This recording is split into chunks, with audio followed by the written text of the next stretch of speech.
바로 그것이 우리를 살리기 때문에 그렇습니다. 하나님의 용서는 엄청난 겁니다. 놀라운 겁니다. 그런데 이 하나님의 놀라운 은혜와 축복을 받은 우리의 삶 속에서 우리가 이것을 만끽하지 못할 때가 있습니다. 충만하게 누리지 못할 때가 많이 있습니다. 하나님의 용서하심을 받았음에도 불구하고 불안할 때가 있습니다. 왜 그렇습니까? 용서에는 두 가지 면이 있어요. 하나는 받는 용서입니다. 하나님께로부터 내가 받는 용서, 받는 용서가 있고, 두 번째 용서는 뭐냐? 주는 용서입니다. 하는 용서가 있습니다. 그러니까 용서를 받을 뿐만 아니라 용서를 해야 되는 것입니다. 내가 하는 용서는 무엇입니까? 우리가 우리에게 죄 지은 자를 사하여 준 것입니다. 나에게 죄 지은 사람, 나를 힘들게 하는 사람, 나를 괴롭힌 사람, 나의 원수 같은 사람의 죄를 용서해 주는 삶을 사는 생활을 하게 해달라고 주님께서 기도하라고 말씀하셨습니다. 그러면서 주님께서 하시는 말씀이 무엇입니까? 우리를 용서해 주신 하나님은 우리가 용서하는 생활을 하라고 명령하고 있습니다. 용서하는 생활을 할 때에 우리는 하나님의 능력과 은혜와 복을 충만하게 누리게 됩니다. 용서하지 않으면요, 하나님의 충만한 은혜가 나에게 임하지 않게 됩니다. 사탄은 우리들로 하여금 용서하지 못하도록, 어떻게 해서든지 용서를 못하도록 우리에게 미워하는 마음을 주고, 상대방이 나의 용서를 받을 만한 가치가 없다고 생각하게 하고 용서하지 못하게 우리를 붙잡습니다. 요즘에 현대의 심리학도 용서하지 말라고 이야기를 합니다. 용서하게 되면 무기력하게 된다. 그래서 용서하게 되면 힘을 잃어버리게 되니까 용서하지 말라, 그런 이야기를 합니다. 우리 대한민국의 역사도 고난의 역사 아닙니까? 그래서 참 여러 가지 고난으로 인하여 우리를 괴롭히는 사람들이 사방에 많이 있었기 때문에 우리 민족을 보고 한 민족인데 한 민족이 가진 한이 있는, 한이 많은 민족이라고 하는 그런 이야기를 우리가 즐겨합니다. 어떻게 보면 그것이 우리를 강하게 했던 것이라고 그렇게 이야기하기도 합니다. 그런데 성경은 그렇게 말하고 있지 않습니다. 용서하지 않은 한 우리는 결단코 하나님의 은혜를 충만하게 누리지 못하는 것입니다. 좀 이상하죠? 하나님의 용서와 우리가 다른 사람에게 하는 용서를 하나님은 오늘 성경 말씀에 서로 연결해서 말씀하고 있습니다. 서로 연결해서 말씀하세요. 그래서 우리가 우리에게 죄 지은 자를 사하여 준 것 같이 다른 사람 우리 죄를 용서해 주십시오 라고 하는 그 기도는 이런 말이에요. 다른 말이 아니라 우리가 우리의 죄를 지은 자, 나에 대하여 죄 지은 자를 내가 용서해 주는 것만큼, 용서해 주는 것 정도만큼 용서해 주는 것처럼 내 죄를 사하여 주십시오 라는 그 말이에요. 그리고 14절 15절은 그것을 주님께서 더 분명하게 말씀하십니다. 내가 남을 용서하면 하나님이 나를 용서하실 것이고, 내가 다른 사람을 용서하지 않으면 하나님이 나를 용서하지 않을 거라고 하는 말이에요. 그러면 이 말은 무슨 말이에요? 우리의 용서가 하나님의 용서를 받게 만드는 그런 공로가 된다고 하는 말입니까? 그런 의미는 아니겠죠. 하나님의 용서는요, 우리의 용서에 의존적이지 않습니다. 하나님의 용서는 독립적인 거예요. 그래서 하나님께서 주권을 가지시고 우리의 죄를 용서해 주시는 것입니다. 우리가 하나님의 용서를 받는 그 비결이 무엇입니까? 그것은 우리가 구원받는 것과 똑같은 거예요. 우리가 구원을 어떻게 받습니까? 많은 종교, 아니 모든 종교에서 그렇게 이야기합니다. 선행을 해라, 착한 일을 해라, 구제를 해라. 그래서 선한 업을 쌓으면, 선행을 하면 그것으로 인하여 내가 구원을 받을 자격이 생긴다고 모든 종교가 이야기를 합니다. 그러나 기독교는 그런 종교가 아닙니다. 구속의 종교입니다. 기독교는 우리가 구원받는 것은 하나님의 전적인 은혜로 구원받았다고 하는 거예요. 그럼 하나님의 용서를 우리가 어떻게 받습니까? 하나님의 용서는 자격이 있어서 용서를 해주시는 것이 아니라 무조건적인 은혜로 우리를 구원하시는 것입니다.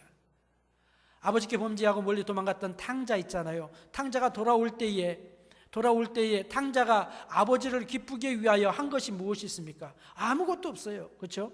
잃어버린 돈 가지고 온 것도 아니고, 잃어버린 명예를 회복해서 온 것도 아니고, 금이 환영한 것도 아니고, 정말로 거렁벅이가 돼가지고 아버지가 준 거 다 잃어버리고 거지의 모습으로 돌아왔지만 그를 받으시고 용서해 주셨습니다. 아버지의 용서는 무조건적인 거예요. 한량없는 은혜인 것입니다. 우리가 돌아온 것 그것만 가지고, 내가 하나님께 회개한 그것만 가지고 주님은 기뻐하시고 우리를 용서해 주십니다. 그런데 오늘 본문에 보면 마치 우리가 죄를 용서하면 하나님께서 용서하는 것처럼 그렇게 말씀하시는 그 이유가 도대체 뭐예요? 그건 뭐냐면요, 내가 하나님의 용서를 받은 사람으로서 다른 사람을 용서하지 않으면 하나님의 용서하심을 나의 삶 가운데서 풍족하게 넘치게 감격적으로 누리지 못한다고 하는 것입니다.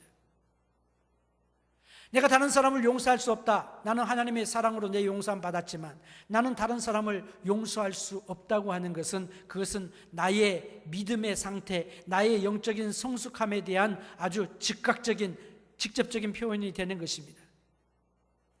내 믿음의 수준을 이야기하는 것입니다.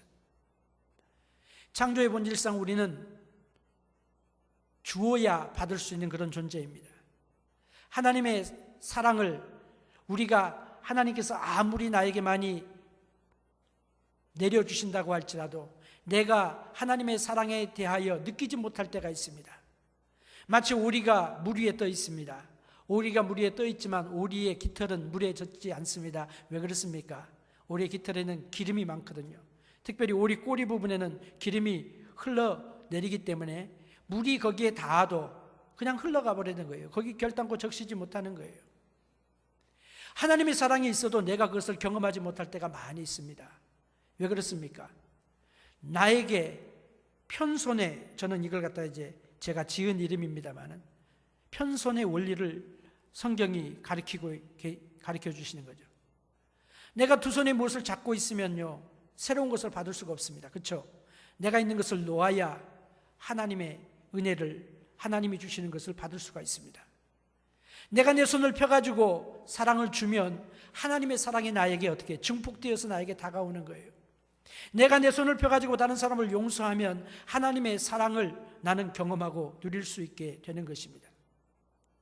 내가 다른 사람 용서하지 않고 용서하지 않는 가운데 내 마음을 단단하게 하고 굳게 만들면요, 그것은 내가 하나님께 대하여 내가 어떤 반역을 행하고 어떤 못된 짓을 하고 어떤 죄를 지었는지를 내가 경험하지 못해요.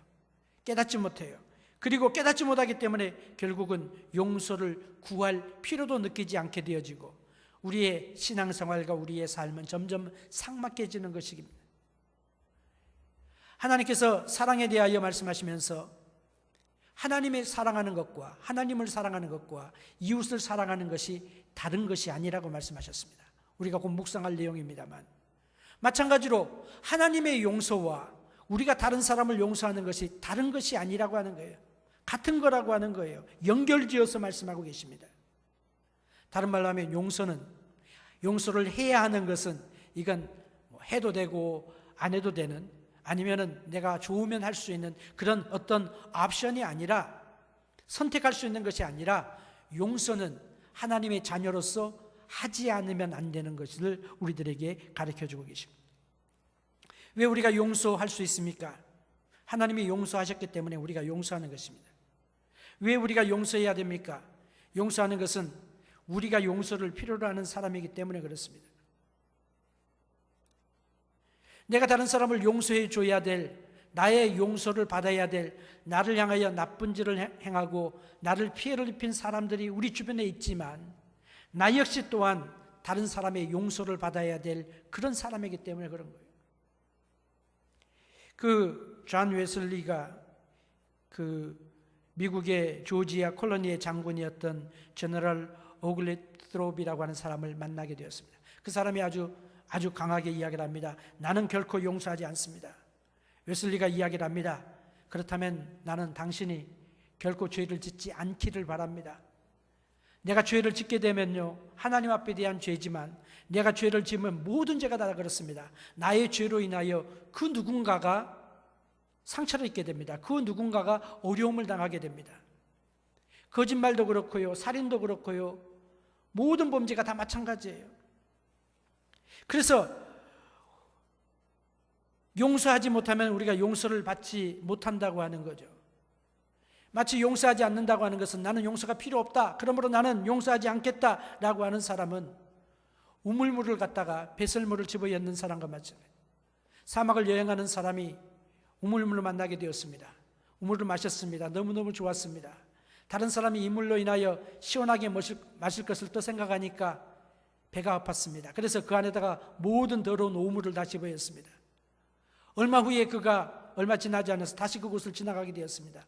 목이 말라 죽는데, 목이 말라서 물이 마시고 싶은데 그 옛날에 그 우물에 찾아가 보니까 자기가 집어넣은 그 모든 배설물로 인하여 우물이 나빠져서 그 물을 마실 수 없게 되었습니다.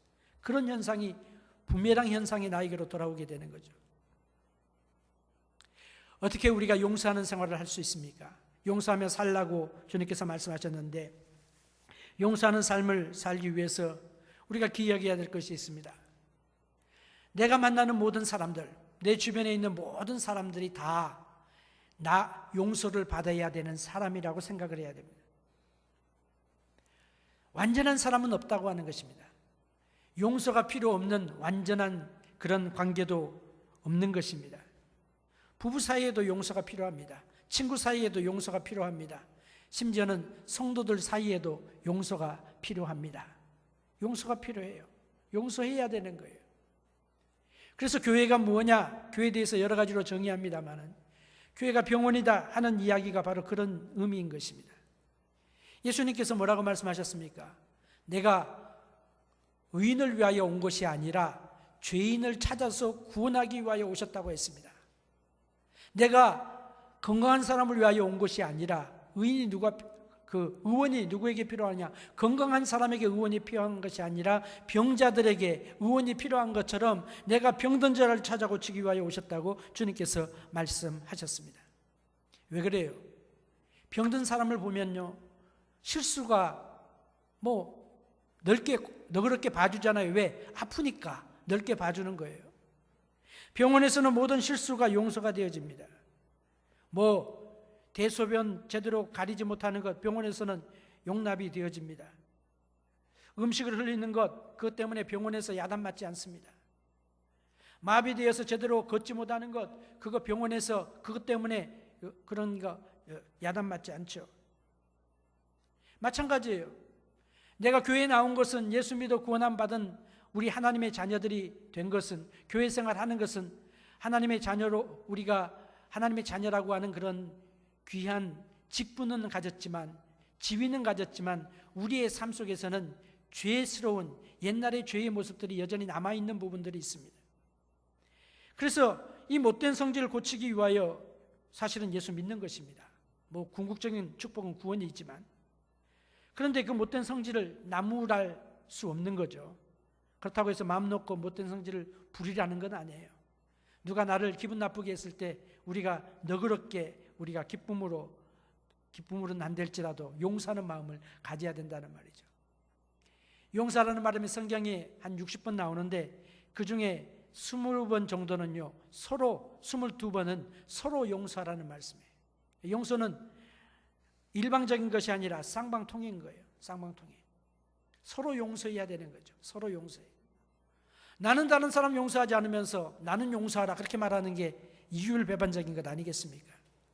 하나님의 사랑을 받은 내가 말이죠, 다른 사람 나에게 조금 잘못했다고 그 큰 사랑을 받은 내가 다른 사람이 나에게 잘못한 조그만 잘못을 가지고 그 사람을 내가 막 그냥 탓하고 그렇게 하는 것은 하나님이 기뻐하시는 일이 아니라고 하는 거죠.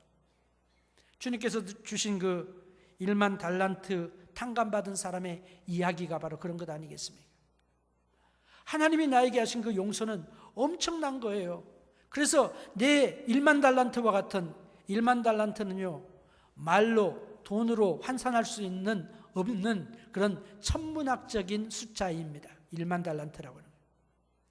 그런데 그 다른 사람이 1만 달란트를 왕으로부터 용서함, 탕감을 받았습니다. 너 그 빚 다 갚은 걸로 하자. 그러고 기쁜 마음으로 나갔는데 자기에게 빚진 100데나리온 빚진 사람을 만나게 되었습니다. 100데나리온이라고 하는 말은 무슨 말이냐면 작은 금액은 아니지만 그러나 갚을 수 있는 금액이 100데나리온입니다. 100데나리온은 일일 노동자의 100일 동안의 품삯이니까 꽤 많은 돈이죠. 큰 돈이죠. 그러나 갚을 수 있는 돈이에요, 노력하면. 근데 자기에게 빚진 그 사람을 보고 그냥 때리고 갖다 그 사람을 그 감옥에 집어넣는 그 모습을 보고 다른 사람들이 왕에게 일러 바치는 그 이야기가 나옵니다. 마치 내가 하나님의 용서함을 받고 내 죄의 모든 것들을 사함을 받고 하나님의 자녀가 되었고 천국을 소유하게 되었고 영생을 얻게 되었고 주님과 더불어 살아간다고 하는 내가 나에게 잘못한 사람의 죄를 용서할 수 없다고 하는 것은 마치 그와 같다는 거예요. 주님께서 용서하라고 하신 거예요. 마태복음 18장에 보면 베드로의 이야기가 나오죠. 유대인의 선생님들은, 랍비들은 하나님은 3번까지는 용서하신다 그래요. 우리 부모님들도 3번은 용서하시죠. 3번. 3번은 용서하는데 그 이상은 용서 안 한다고 생각을 했습니다. 베드로가 예수님께 나와서 예수님 몇 번 용서할까요? 한 7번 용서할까요? 그렇게 이야기를 했습니다. 그 말은 뭐예요? 베드로는 확신하기를 랍비들은 3번 용서하라 그러는데 나는 7번 용서하라 그러니까 우리 주님께서 틀림없이 나를 칭찬하실 것이라 믿었습니다. 근데 예수님의 대답은 어떻습니까? 내가 7번이 아니라 70번씩 7번이라도 하라고 그렇게 용서하라고 말씀하셨어요. 용서는 언제 가느냐? 용서될 때까지 용서하는 거예요. 몇 번이라고 제한을 두지 말라고 하는 것입니다. 여러분 그 코리 텐 붐이라고 하는 자매 아시죠? 1971년도에 The Hiding Place라고 하는 그런 자기 자서전적인 책을 썼습니다. 그는 유대인 자매인데 지금 뭐 나이가 많이 들었죠. 그 홀로코스트를 경험한 사람입니다. 자기를 괴롭힌 그 독일인 간수에 대한 그런 여러 가지 이제 스토리들이 나오고 자기 이제 겪었던 거기에서 일어났던 일들을 이야기를 하고 있습니다. 이 코린 텐 붐 자매가 자기 당한 일을 잊지 못합니다. 상대를 용서한다고 생각을 하고 용서하기로 했고 용서했다고 했는데 자꾸 옛날 일이 자기를 괴롭힙니다. 화가 치밀어서 잠을 잘 수가 없습니다. 하나님께